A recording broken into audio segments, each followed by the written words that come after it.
Hello, hello, and welcome to Homeschool Moms Unfiltered. We are your messy, imperfect homeschool mom friends, and we're so happy you're here. My name is Amanda, and my fabulous co host is Hello, I'm Megan. Perfect. So today we are going to be talking about a dirty word in homeschooling and maybe even parenting circles, Common Core. I guess that's two words, but we're still going to talk about it. Either way, we're doing it. So, yeah, exactly. One word or two. So, Common Core, is it a friend or foe? Friend or foe? Okay, truly, I have no idea. I homeschool teenagers, and when my oldest were in brick and mortar school, it was in Florida.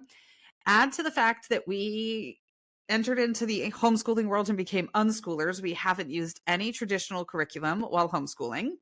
And I wasn't even sure what Common Core actually was until we prepped for this episode. Today is definitely the Amanda show. So I kind of know the basics of what I think most parents know about Common Core, and a lot of that's probably misinformed based upon what floats out there. And Amanda definitely knows what Common Core actually is. So I'm super excited to kind of learn from her today. I mean, I'm not going to go out and buy Common Core curriculum, but I'm super excited to learn something new. I'm always game for that. So yeah, I'm excited. So before we dive in, we always start our episodes with a weekly recap of kind of how our weeks are. We are your imperfect, not shiny, we do not profess to have perfect lives. And so typically we just kind of talk about our weeks. Sometimes they're great. Sometimes they're a complete clusterfuck. So, how was your week, Amanda? Well, I think the biggest thing is it's been just because of scheduling, it's been almost 2 weeks since we last recorded an episode. So a lot has happened, right? I had my big monthly HOA meeting so I'm on the board and it's there's this one meeting a month that's really long. And those always kick my butt. For anyone who's listening and they have ME or chronic fatigue syndrome or any of those kinds of issues, you know that fatigue can come not just from physical stuff, but also stressful, emotional Oh, things, or yeah. even things that just require that you think hard. Your body can misread that as oh, you ran a marathon. No, actually, I just attended a long meeting. So I had that last week and I recovered fairly well from it just in time to make the decision to go to Brick or Treat at Legoland for a family fun thing because I realized that it was our last chance to go for free and, all of this stuff before the year got crazy. And so we did that and that was fun, but also kicked my butt. So there was a lot of recover down, recover down, recover down. But other than that, it's been all right. Things are rolling along pretty smoothly. So of course I'm planning a bunch of back-to-back travel and trips like that because I mean life can't be this easy. Yeah. How about you, Megan? I mean, I know your life is insane because you're selling your home and you're moving and you're doing it all in a really short window. So are you Yes. surviving? I'm still standing. I literally, while I was kind of sitting here waiting for you to log in today, because I was just a couple of minutes early, I'm podcasting from one of my kids' rooms today because my office has kind of been broken down already. We will be out of this house in 3 weeks. So things are definitely chugging along here. And so I'm sitting in her bed and I was like, I could totally just keel over here and take the most epic nap ever. But I knew once we got started and we started chat, I'd be energized by the conversation and all that. So I was like, I'll be good. Once we get started, I'll be good. But yeah, it's just been busy. We had yet another hurricane since this is our fourth major storm of the year here in Charleston. We've had trees come down for two of them. One came through the house, which was fun. This one, I have to say, I have zero complaints, right? If you've been watching the damage from Hurricane Helene, the western side of the Carolinas was destroyed. I mean, it's unfathomable what happened. We are on the eastern side, so I cannot complain. We had one rough night of a lot of tornado sirens and, all that kind of stuff. But yeah, it's just been an odd week. We had a lot of power issues and stuff like that. But again, literally zero complaints. It is all livable, fixable stuff compared to what is going on. I mean, the people in Western North Carolina especially have lost everything. So no complaints from me. But yeah, it's just been a little chaotic. I was telling Amanda last night I lost my passport, which is fun because we're leaving the country in 3.5 weeks. So that, adds a little bit of stress. Can't find it. It's here somewhere, but because we've been tearing the whole house apart, we've been doing almost daily estate sales, getting rid of almost everything we own because we're going to venture into more of a world schooling capacity. So we're getting rid of a lot of our stuff. And so I can't find my passport. passport. So that, just like a last minute, oh, a handful of fun. So next week I have to go for one of those same day appointments and, sit there for the whole day and get my passport. But, so it's just like one thing after the next, but it's all fine stuff. I mean, again, literally living somewhere where people have lost everything. I'm like, I have no complaints in life. It's all good. So yeah, it could definitely be worse. I am good. And if you are in those areas and you won't hear us for a while, because I'm sure listening to your favorite homeschool podcast is not high on your list of things when your life is falling apart. But yeah, we are truly sorry for all that has happened as a result of that storm. It's just terrible. Okay, so Common Core. I can now tell you that in the mid to late 2000s, the Council of Chief State School Officers and the National Governors Association worked together with parents, teachers, school administrators, and education experts to create a new set of educational standards. So it wasn't written by the federal government, which you definitely hear people talk about. I know I've heard that for sure, but it was definitely promoted by the federal government as a way to prepare students for college and 21st century careers and to make the US more academically competitive at a global level. Yeah, exactly. So before the Common Core standards were created, states used their own academic standards. And as you can imagine, those standards varied widely in academic rigor. Not all states are the same for, good reasons and bad reasons, right? But like you said, the goal with Common Core and the idea behind it was to prepare all students equally, regardless of what state they come from or how disadvantaged their town or neighborhood was. It was to prepare them equally for college or the workforce after high school graduation. So, really, Common Core is just a list, right, of things in math and ELA, which is English language arts, that all students in the US should be able to do by the end of each grade. Makes sense. So if Common Core is just a list or kind of an annual goals checklist, right? Is there a set curriculum for Common Core? No. So, no matter what people tell you and no matter what you hear on the internets,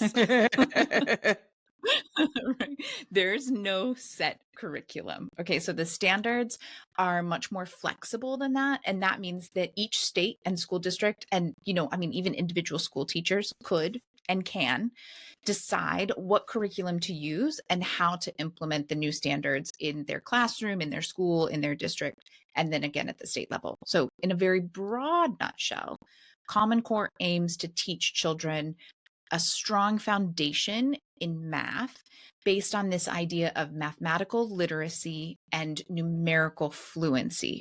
Okay, so what that means is instead of memorizing math facts, kids learn multiple ways to do basic addition and subtraction, multiplication, division, right? So it's this kind of two-pronged idea behind Common Core, especially with math. First, if you teach kids multiple ways to solve a math problem, every child in the classroom or every child learning will hopefully have at least one or two methods that work, right? That their brain is like, that makes sense to me. And so for me, just to back up in a little bit of context here, back in the late 90s and early 2000s, before Common Core was a thing, I tutored a lot of math and reading at inner city elementary schools in Chicago. And it wasn't that these kids weren't smart or they just couldn't do math. It was that they didn't understand the one way the teacher taught in the classroom. And the teachers just didn't have time to take a step back and teach the couple kids that didn't understand a new way to look at it or a new way to think about it. So for me, this idea that you teach all the kids multiple ways so that everyone in the classroom has some way to do it, I love that idea. I'm super pro this idea in general. Okay, so then the second prong of this is that math problems get harder, right? What you're doing in first and second grade is not what you're doing in seventh and eighth and ninth grade. And the equations get more advanced. So as that happens, kids have this sort of toolbox that they can go back to and use various methods to problem solve a tricky equation instead of just being I don't know. I don't remember how to solve this thing. I don't remember the steps. That's it. I don't know. Common Core isn't about memorizing a single way to solve a math problem, but rather this idea of numerical fluency, the skills to be able to problem solve the math problem in a variety of ways to get to the right answer instead of just, I don't know how to do this, so I don't know the answer.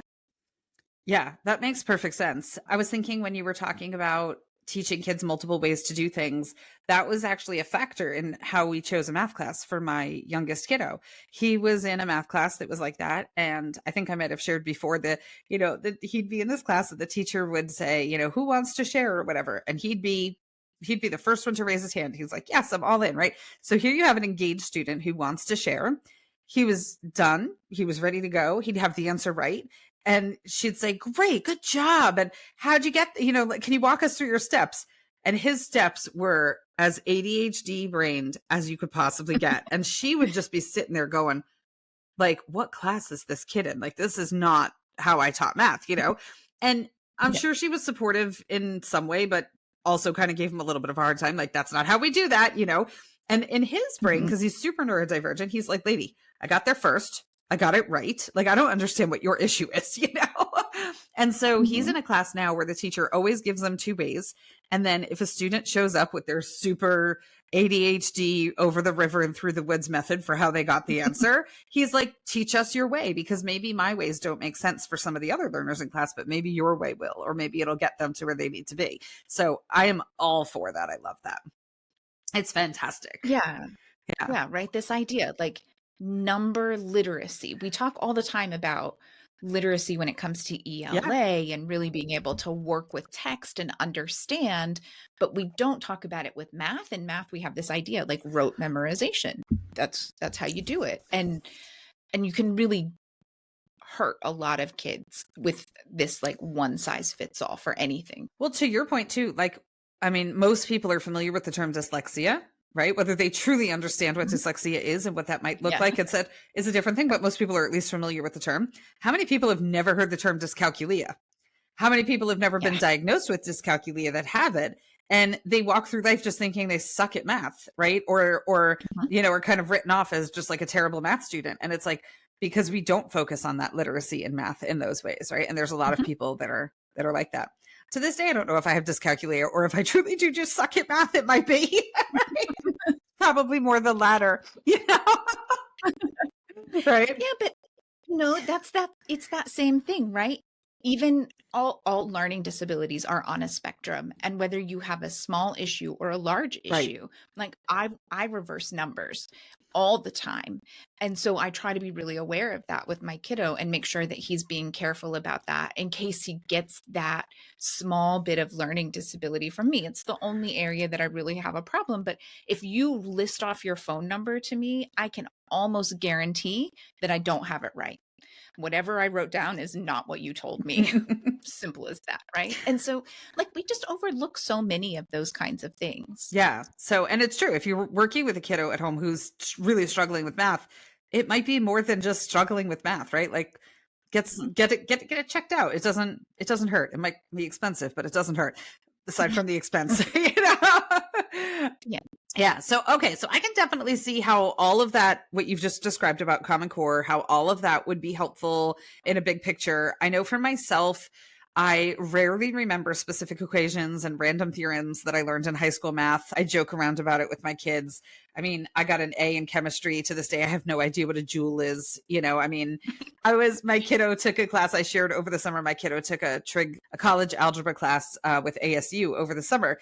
And there was a little bit of trig mixed in there, which was relatively new for him. And so he had to kind of explore that. He worked through the class with a mentor who really helped him with the executive function skills necessary to complete the class. And so he worked through some of the trig stuff with him.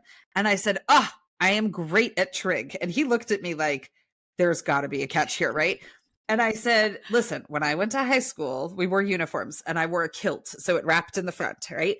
And I said, so what you do is you write your trig formulas down on a little index card and then you tape it inside your skirt so that once you're sitting down and you're at the desk, you can flip your skirt over and they're all written there. But I said, you got to tape it in upside down so that when you flip it, it's right side up. And he's like, of course, that's how you pass trig. I'm like, yes, it is. And it's never hurt me a day in my life, right? So watch, they'll come back I went to like a pretty prestigious high school. They'll come back and like rescind my high school diploma for me admitting that right now, So I'll be like, you are no longer a high school graduate. Go get a GED.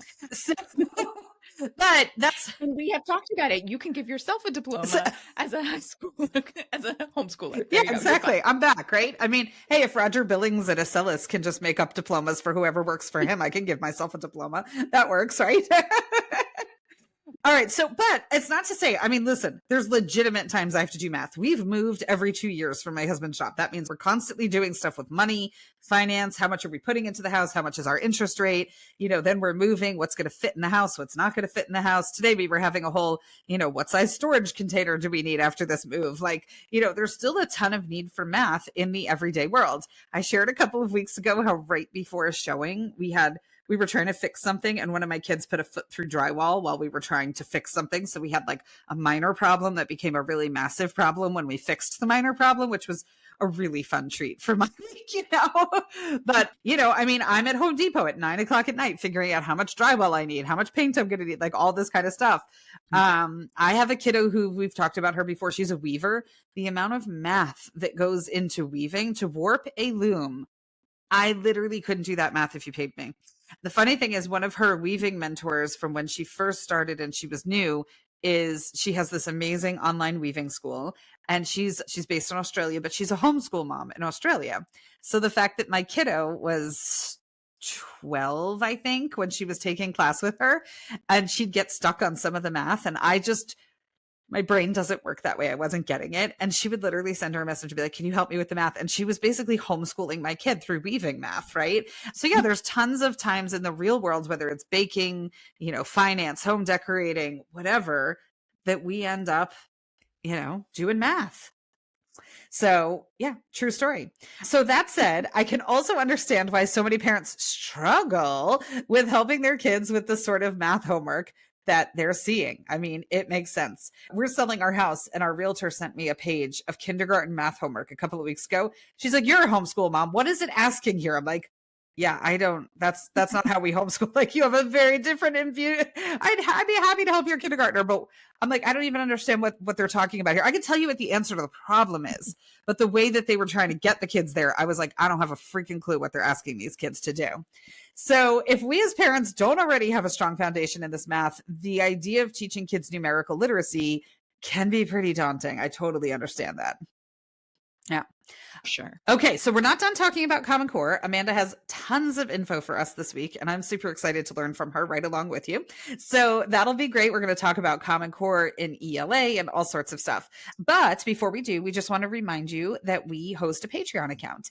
We have live meetings over on Patreon. We have a Q&A where you can come and ask us questions. I mean, heck, if you have questions about Common Core, to Common Core or not to Common Core, that is the question, right? Come talk to Amanda during the Q&A session. We have a homeschool mom's night out where we can play trivia. You can bring a margarita. You can show up in your pajamas. You can get dressed up. Like, seriously, whatever floats your boat, just come. I don't even drink, and I'm going to need a margarita by the end of this month by the time we're done moving. So come. And then every Patreon member gets a unit study every single month. So there's a freebie over on Patreon that's just waiting for you right now. That is a hurricane themed unit study. I feel like maybe we jinxed the Atlantic hurricane season by coming up with that theme months ago, right? It's been a pretty rough season for those of us here in the Southeast. So that's there for September, or I'm sorry, that's there for everyone. It's a free one. You don't even have to be a Patreon member. You can access that and get a sample of what our unit studies look like. Then our September unit study was about the labor movement, because we have Labor Day in the United States and kind of explored that. Our October unit study, which will be the newest one when this originally airs, is about the Jewish high holidays. So today, actually, that we're recording this is Rosh Hashanah, Shana Tova, to everyone who celebrates. But you can come. It's from a completely secular perspective. We are a secular podcast. I am Jewish, but we are a secular podcast, right? But Jews don't try to convert people, so don't expect that in the unit study. It's not what we're about. It's actually really hard to convert. So there will be no proselytizing in the Judaism unit study for the high holidays, but it'll be over there. So if you ever wanted to learn how to make honey cake and figure out what that big ram's horn thing is that you see people blowing on social media, come on over, and it'll all be part of this month's unit study. So come on over. You can buy each unit study from us individually as well if you are not keen on being on Patreon, but you're just like, oh, heck yeah, I would totally love a Labor Day movement thing. You can do that as well. They are $10 each. If you would like to purchase them, you can send us a DM on social media, or you can reach out to us through our website.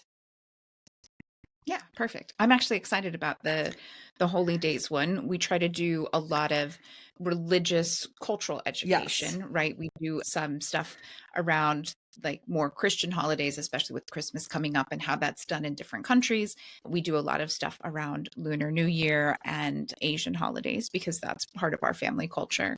And, we have like over the years, we've had random fun little like Hanukkah storybooks, right? The Scholastic Book Fair always has them, or the library always has the setup of like, let's learn about Hanukkah. But I don't know too much. We haven't done much there with that. So I'm excited to dig into that one myself. Yeah. Plus, and the cool thing, I've got recipes included in there too. And like, so there's a kind of a running joke in Judaism that's like most holidays that like most Jewish holidays can be boiled down into like, they tried to kill us, we survived, let's eat. And so there's always a food component too, except for Yom Kippur, which is a fasting day, and there's a few other fasting days. But for the most part, there's some pretty good food involved. So yeah, I'll give you some recipes that you can make. We have honey cake for Rosh Hashanah, and it is so good. And my honey cake has a little whiskey in it too, which makes it, I figured out a way to jazz mine up a little bit. So, so I'll share with you my secret recipe. I'm in for a whiskey cake. I mean, a honey cake with a little bit of whiskey. Exactly. And like, this is not really the appropriate episode for this, but we got married. My husband and I got married in Italy, and our wedding cake in Italy, when we actually got married, was a rum baba cake, which is just a cake that is completely soaked in rum. So like when you try to cut it, the rum like oozes out, right? So I'm there for it. There you go.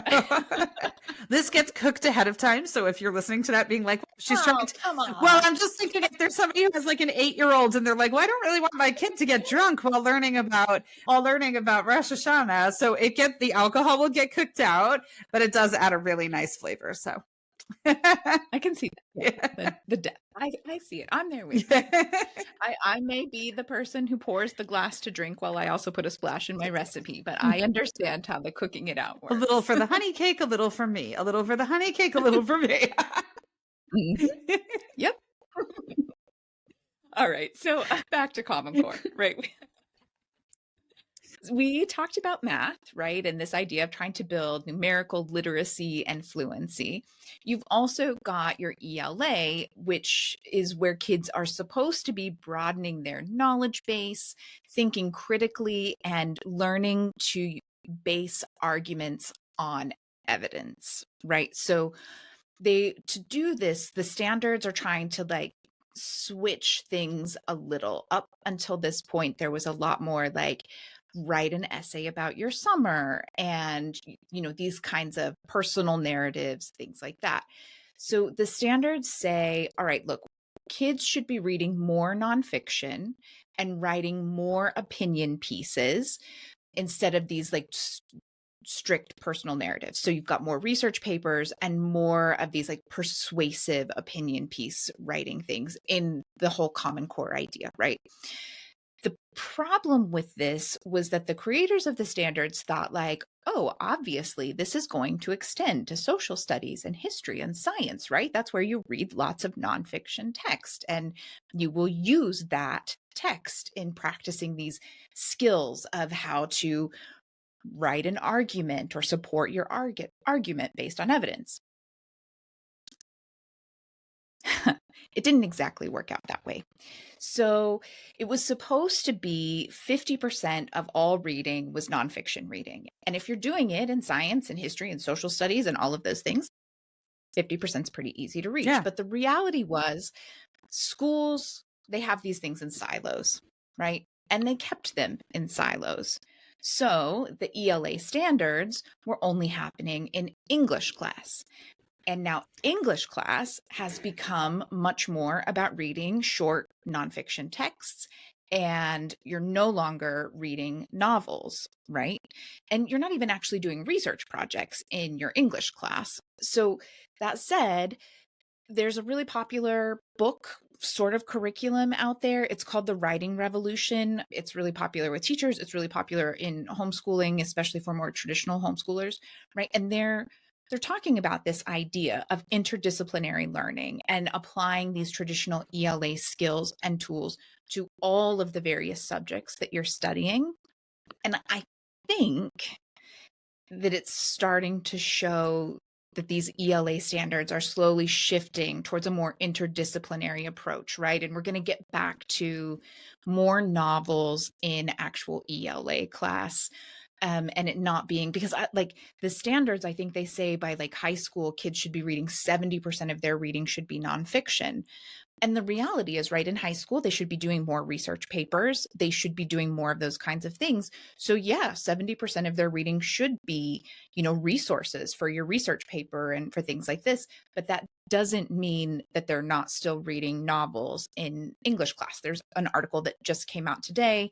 So, a week ago, by the time you're listening to us, that's talking about the problem of, hey, kids are going to college and they have no idea how to read a novel and do Okay. anything with a novel. What has happened?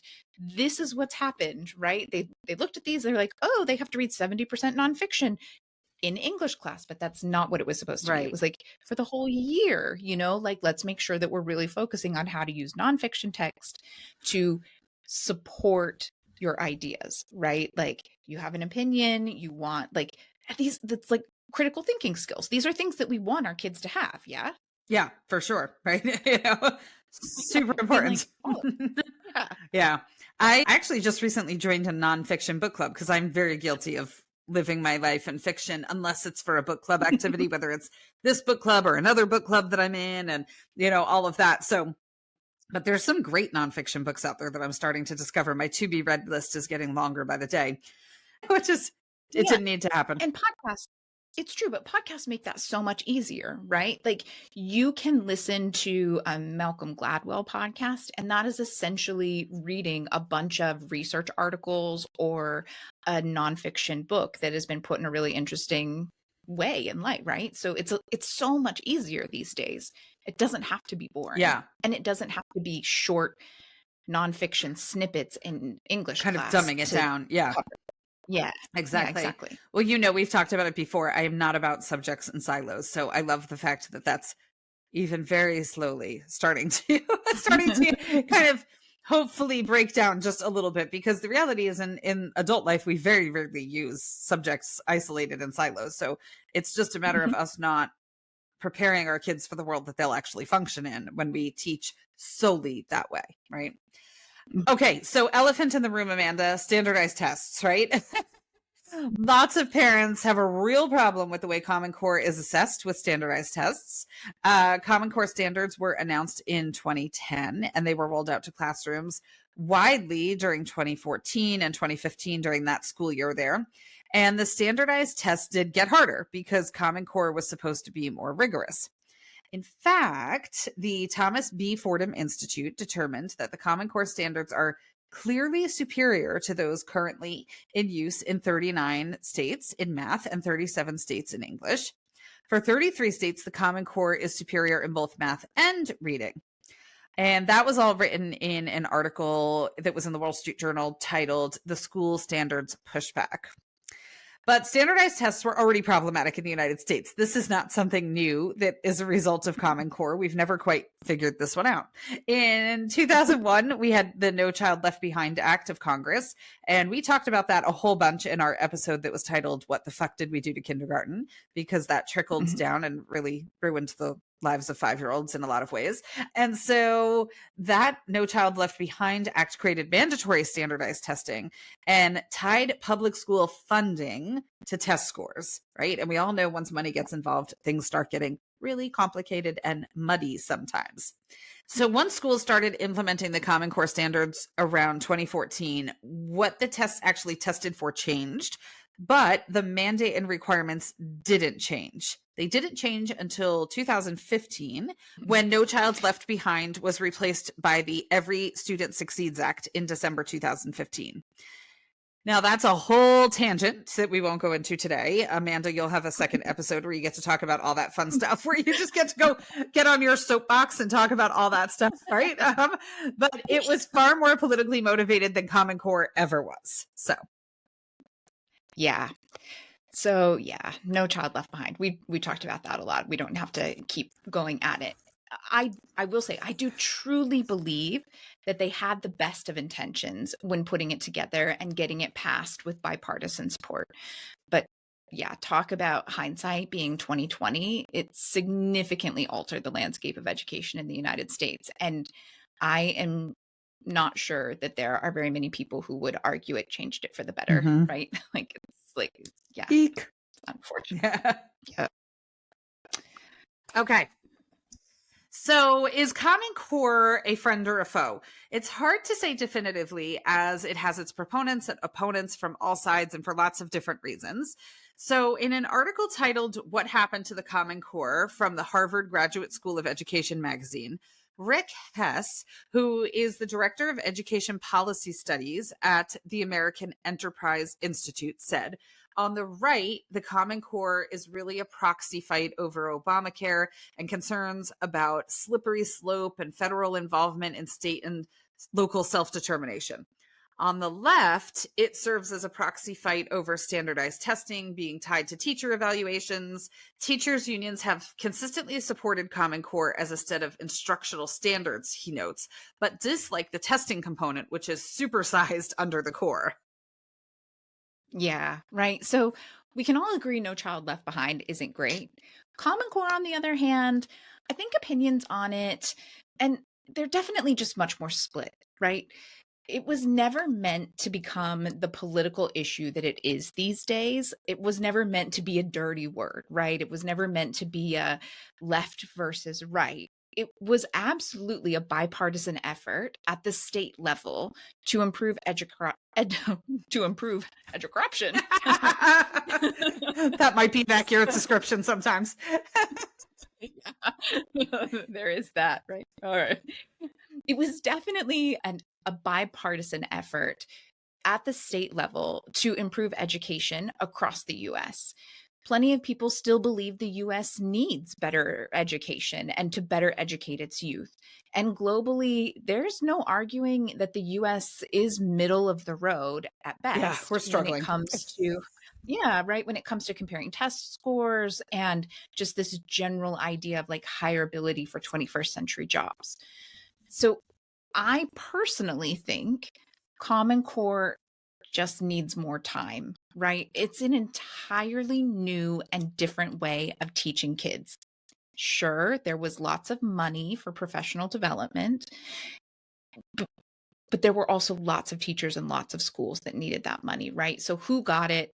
Who actually was able to use it effectively? And honestly, a few hours or even a few days of professional development is not going to undo or overwrite years of teachers college or decades in a Right. classroom. I I really think we need decades to see whether or not this worked for new teachers to learn this way of teaching in school, in university, and to become the majority in schools and classrooms, right? And parents have to learn it. If we're homeschooling, I'm sure there are some parents who are like, yeah, let me learn this new way and make sure I teach it.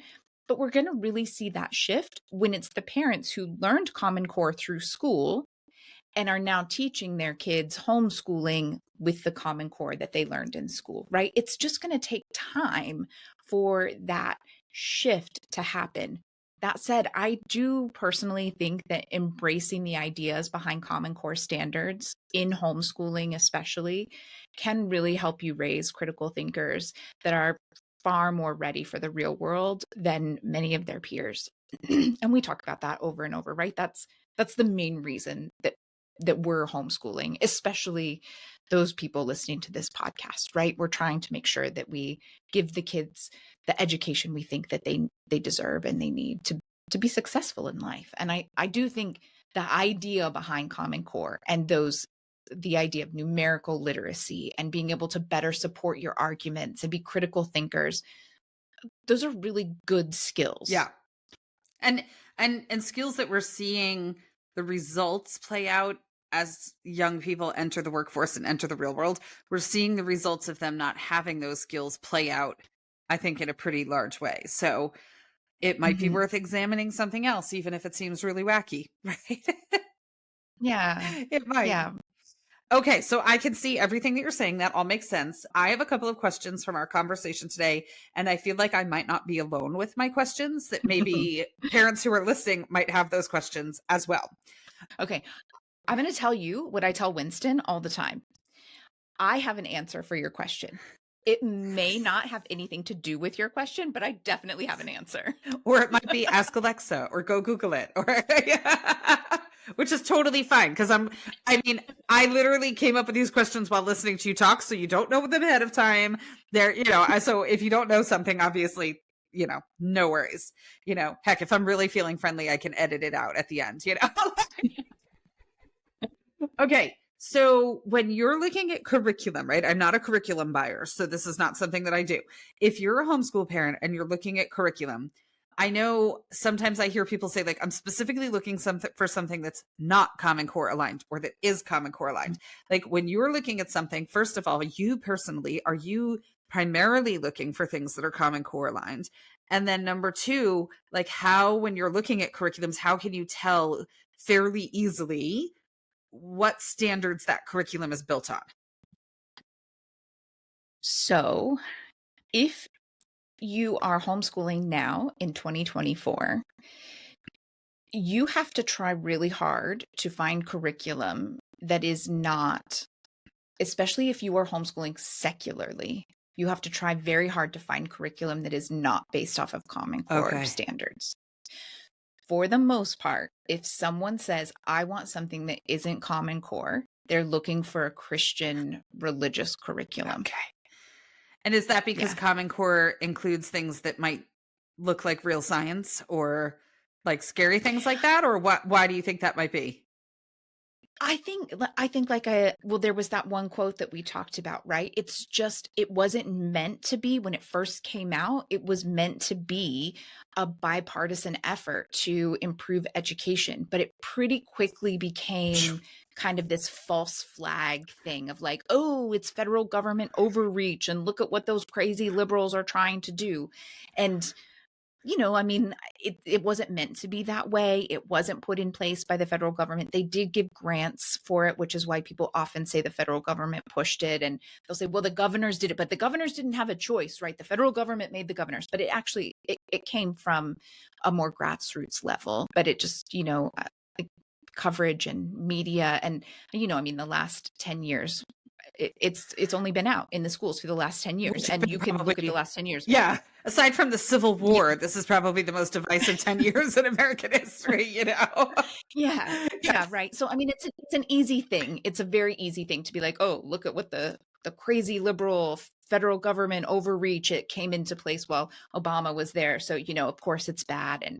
But I really don't think, yes, I'm quite liberal, right? We don't talk about that much, but I would assume if you're listening to a progressive secular homeschool podcast, you They are figured it assuming out. that we're probably Yeah. pretty liberal, right?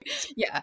But I truly don't think that that's what was happening there. But yeah, if you're looking at curriculum right now, the vast majority of it is going to be based on this. I do think, unfortunately, you have to look a little harder if you're looking for good ELA curriculum that's based on this idea, because, like I said, it first got implemented pretty poorly, in my opinion. And so, be aware of the fact that Common Core standards, yes, they say you need to read a lot of nonfiction, but that nonfiction can and should be happening in your social studies, in your history, in your science, and you can still read novels and do that kind of stuff in your actual ELA. Mm-hmm. Yeah. And I think you could even read novels, I would think, too, in some of those other areas as well, right? Oh, Where yeah. I mean, I've taught history classes where we've read historical fiction, but I've vetted the historical Mhm. fiction. It's like 95% true, right? And we'll just talk about the 5% where the author took creative license or whatever. And we kind of talk about those. But yeah, so you can truly mix and match all that kind of stuff, but just make sure that they're Oh, absolutely. legitimate, credible, truthful sources, no matter what you're Yeah. using, right? No, totally. I mean, and science for sure. There are so many great novels about scientists. There's a really fun one called How to Win a Nobel Prize, I think is what it's called. And it's this kid who goes and meets all of these Nobel Science Prize winners. And, they talk about their experiments and these kinds of things. Like, and then it's got experiments in it, right? But it's a novel. It's a fun novel to read. Like, there are lots of ways that you can incorporate that and Yeah, mix and match that. But just keep that in mind, right? Like, it's meant to be interdisciplinary, not just in your ELA class. exactly. Okay, so let's say, for example, I've seen some Common Core stuff that floats around. Like I was saying, my realtor sent me a math worksheet one day, and it was Mhm. like, I'm like, I can tell you that like 8 + 5 = 13, but I have no idea what they're asking your kid to do on this piece of paper, right? So let's say somebody Yes. is like, I will be willing to give this a try, right? It sounds valid Mhm. and all that kind of stuff. But they learned math the way you and I learned math, which was, to carry the one and do all these things, right? Yeah.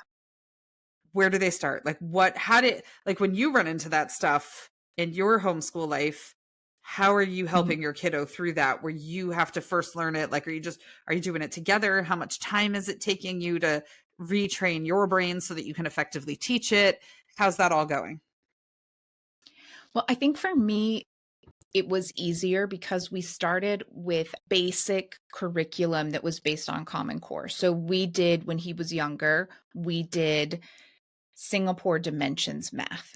And so I don't necessarily think that all of those ways are great, but as we were going through, I learned, right? It's this, for the most part, the real things that you're like, what in the world are they doing? It's with addition, multiplication, the basic math facts that we just learned, right? Like, and we learned to carry this and do that. So I would say, like go back to the beginning and just get a workbook or a textbook, buy it secondhand, buy it used. It could even be, honestly, it could even be from like a public school. They're oftentimes getting rid of things. I would not force your kid to do Envision math. I think it's a terrible curriculum, but it does teach these Common Core things. And so if you wanted a kid's textbook to be able to just look through and see what in the world they're talking about, like, why can we no longer just add 5 and 8 and know it's 13, right? It will tell you that, and it will tell you the 4 ways they wanted the kids to practice it. And to that end, I think if you're doing it at home yourself with your kids, it is important to introduce these 4 ideas so that they know there are 4 different ways. But in my experience, your kid is going to have 1 or 2 ways that they like, that they understand, and that they prefer to use. The idea is not, no, no, you can't use those 2 ways. You have to always mix and match 4 ways. It's to make sure they understand how to do the 4 ways, because I have seen it in my own home, right? When they're doing just addition, there's this 1 or 2 ways and it works really well and it's great, and you're done. But then when they get a little further along and now they're doing more complicated PIMDOS equations, for whatever reason their favorite way to do addition isn't really working in PIMDOS, and so they might go back to using a number line, which they did not like to use when they were just doing addition, but it might be helpful in this equation for whatever reason, right? Because that's how their brain puts it together. So that's just a goal for them to have like a foundation of different skills that they can pull on. Okay, my last question. I think it's my last question. I reserve the right to add another one based upon what you say next. My last question is, what's happening in college? Is the way math is being taught in college or the way ELA is being taught, does it align with the same teaching philosophy? Like, or is it then a new world when they get to college? How does that, and I know you have a 10-year-old, so like you're like, I don't freaking know. Yeah. Right. But like, do you have any idea how that plays out? Right. Where are they then having to relearn a new system when they get to college, or have colleges kind of adopted the same processes and the same language and the same way of introducing concepts? I don't I don't think it applies as much at the college level, because in college math, hopefully kids already have a good understanding of this numerical literacy, right? And so the goal is that the numerical literacy sets them up to be able to tackle this harder, more challenging college level math. without so many like deer in the headlights. What is that? There's that social media red panda video where it sees like a rock and it like jumps up on its hind legs and it's like frozen, right? Like we're trying to avoid college students feeling that way when they get to a complicated math problem, right? Like if they have this built-in numerical literacy that they've been practicing and working on, hopefully it rolls over and helps them there. Okay, excellent. So if you're listening and you have other Common Core questions, DM us, join our Facebook group and ask them. We have a Facebook group called Homeschool Moms Unfiltered. Go to our Very original. Yeah, exactly, right? It's pretty much Homeschool Moms Unfiltered everywhere.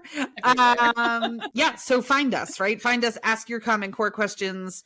I will know nothing about it. Amanda will be helpful, and it'll be awesome. If you want to talk about unschooling, I'm your girl. Don't ask me about Common Core, right? Then we're good. So yeah, but that was super interesting. Thank you. Yeah, you're welcome. And I'm going to put one last thing I'm going to put out there. I use curriculum for both singular and plural. I know that that's not correct, but it feels weird to say curricula. Okay, don't come at me. I'm colloquial that way. Sorry. Exactly. Yeah, we've got our Latin roots. We're good. We're just, we're just rolling with it. Yeah. I like it. All right. So before we wrap up, I just want to remind everyone, please like and follow us wherever you hang out on social media. Again, I know it sounds attention seeking and kind of weird, but really, I swear it isn't. That's not the reason in this tech and social media world we live in, right? So many opportunities, from being able to customize our links to being able to get into affiliate programs to being invited to speak at conferences. I mean, just all of these kinds of things, right? They want these easy to see metrics of likes and follows. So we really appreciate that you're listening. We love when you share our posts. That's definitely been picking up, and that's so fun. It's fun to see. But we also do really appreciate it if you just take that extra second to go and like and follow the main page wherever you are. I know I'm guilty of it. A lot of times I'll share things and follow things, and then like months in, I'll realize that I'm not actually following that creator, that content creator. So I've tried to be more aware of why that matters and go click on their main page. Yeah. And we'd appreciate it if you do that for us. It's so true. I know I've had that, because if you're liking the actual post, or if you're just watching it through to the end, the algorithm is smart enough to be like, oh, we'll just keep giving them more. And then you think you're following and you're not. So yeah, so please, it makes our day. So we shall end our episode with our mantra for the week, which is: being open to learning new things is never a bad idea. Modeling that openness to new ideas is a gift we can all give to our children. I like it. That. Yeah, pretty awesome. All right, friends. So yeah, Common Core, that's a wrap. Ask us any questions in the comments. We've got our next book club episode coming up this week. We're reading The Danish Way of Raising Teens. If you are not raising teens, come hang out with us anyway. It's truly applicable to all ages. So come hang out with us. And yeah, we'll see you on social media and all around. But thanks so much for joining us. Have an awesome day and happy homeschooling. Yeah, have a great one.